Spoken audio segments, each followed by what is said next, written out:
ready. That's what you can sneezing in the background. I feel so professional in my work chair. Welcome back to another video. This video is because somebody, actually a real person, asked what are like the steps to take first when you want to become like in a debt-free journey. And I thought, you know what, that's actually an interesting question. And I actually went to my notes to go and check what were the first steps that I had done to become or start going on a debt-free journey. So I thought I'll share it with you in case you are in a position to become debt-free. It is a daily struggle, especially if you are in the habit of spending money frivolously like I was. I've got 8 steps that work for me and maybe it will work for you, so let's get started.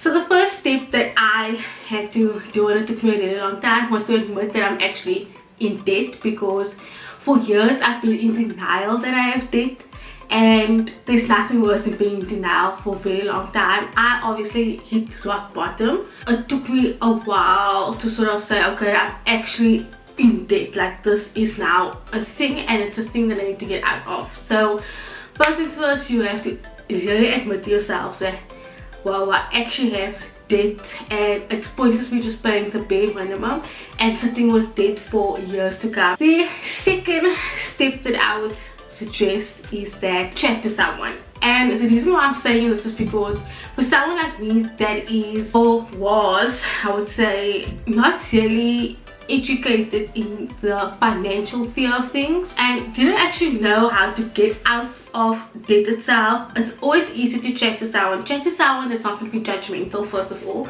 because you will have friends and family that are going to be really judgmental towards you or really be negative towards the situation. So speak to someone that you know is going to actively help you, is going to give you really good advice as to what it is that maybe they perhaps doing, and it's also someone that you can trust and you can talk about finances in a really open space. I spoke to a colleague because we knew that she loves finances, that is her thing. She really genuinely enjoys it. So I spoke to her and she was like, Stephanie, this and this. We had an open conversation. A lot of us started having open conversations in the office. If you are in a financial mess and you can't actually pay you can't repay the payments, then I would advise speaking to a financial advisor or a debt counselor. The third thing that I would suggest is draw out that 3 or 6 month bank statement. That's the shock of everything, because you start realizing how much money you spend on crap that you do not need, that doesn't make an impact in your life. I still have my 3 to 6 month bank statement, and what I do is that I highlighted all the things of like eating out. I went to Mr. Price Home a lot, I speak about this, and then actually calculating how much you spend. So you can see I've got like a number over there and how much money I've wasted instead of me using this money to pay my debt off faster. This will really hit you hard, and I think it's necessary because you need to see it in full proof how much money you are frivolously spending. The fourth thing I would suggest is to make a budget. And I know this is hard and difficult for a lot of people. I was making a budget, but I wasn't making a budget correctly. And so a lot of people go through life with just knowing what they're paying, but actually don't know where exactly every cent their money goes towards. And so with having a budget in place, you exactly know how much money is coming in and how much money is going out, and what you're actually spending your money on, and how much money you have left in order to pay more on your debt repayments. And that's kind of what I'm doing at the moment. I spoke about it in my March budget video about doing a zero total balance or zero limit balance. And what it means is that I got an Excel spreadsheet. You guys are more than welcome to download the template, customize it however you want to, but basically I fill in everything that I paid for, and whatever's left at the bottom I use that money and I shower it in debt repayments, or if there's extra money for some reason I will stuff it in emergency fund, especially now with what's happening. Having an emergency fund is really vital. and I make sure that my grand total at the end is in either a low balance or in like a positive balance where there's a few cents maybe laying there. A budget is so vital. I cannot say this enough. Please make a budget. Please make a budget. Know where every cent of your money goes. And Lord help me with that Uber 41 cents international thing that constantly goes off. The first thing I would do is make a list of all your debt. So whether it be your credit card, in my case SARS, and your vehicle repayments, whatever it is that you are in, that you owe an institution, make a list. But also more importantly, make a list of how much interest you owe on that debt that you took. Because if your credit card has been maxed out, like mine was, and your credit card loan was 25,000 rand, you're not only paying the bank 25,000 rand, you're paying the bank back 25,000 rand plus the interest incurred on that. So my interest on my credit card is 20.25%, and so if you times that by the interest, I'm actually paying the bank like 29,000 and some odd cents. The sixth thing that I would say is the next step is that you should get a tracker.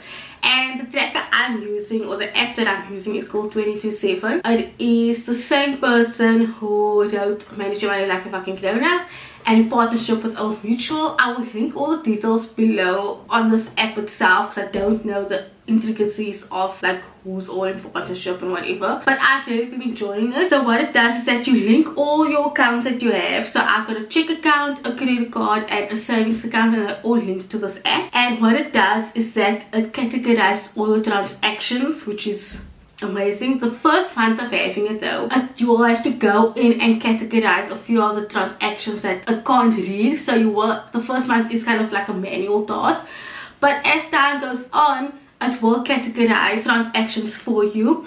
It also has an option for a budget. It's got various categories like bank charges, entertainment, general purchases, rent, savings, like a whole list of stuff.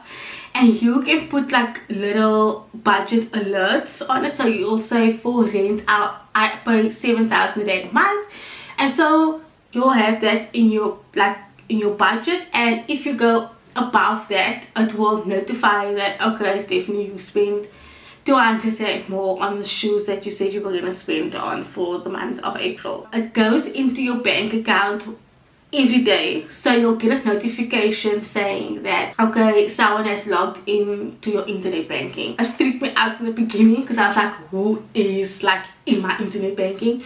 But it's actually them. You give them authorization to go into all your bank accounts, and so every day I get a notification. Literally at 5:45 every single day I get a notification that now gone to my bank account and just updated all my accounts and sort of seeing what is left in my bank account, how much I owe on certain stuff, etc. I actually do highly recommend this app. The seventh thing that I would recommend is that you need to start educating yourself on finances. Now I'm not saying like higher grade, be a BCom financial person.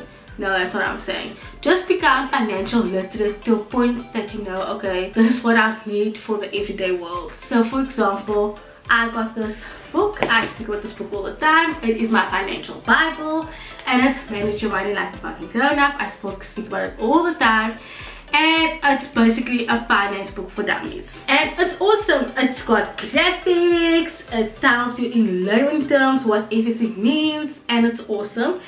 If you don't like to read like a physical book, go online, try and see the articles that you understand. I did not enjoy the online articles. I felt like there was just too much jargon that I did not grasp very quickly. The other one I would suggest if you do like listening to podcasts is the Fat Wallet Show. It's a South African podcast. However, I am gonna link below if it's like your very first time on like educating yourself about finances. I'm gonna link below. I think there's 3 or 4 episodes that you will need to like listen to first, because it's like really hectic financial topics that I talk about. What is interest, what is compound interest, what you should be doing with your payslip, where your money should be going. I also suggest Rich Dad Poor Dad.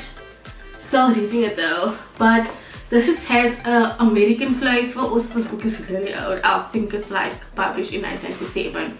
but it's still a good book. I like reading this book. A friend of mine suggested The Wealth Chef.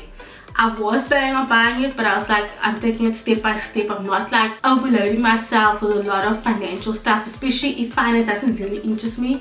I just want to know the basics and know what principles I need to understand in finances. If you don't like reading, you don't like podcasts, you don't like reading articles, there is a YouTube channel called The Financial Bunny. She's an awesome woman, Nicolette, and I enjoy her videos a lot.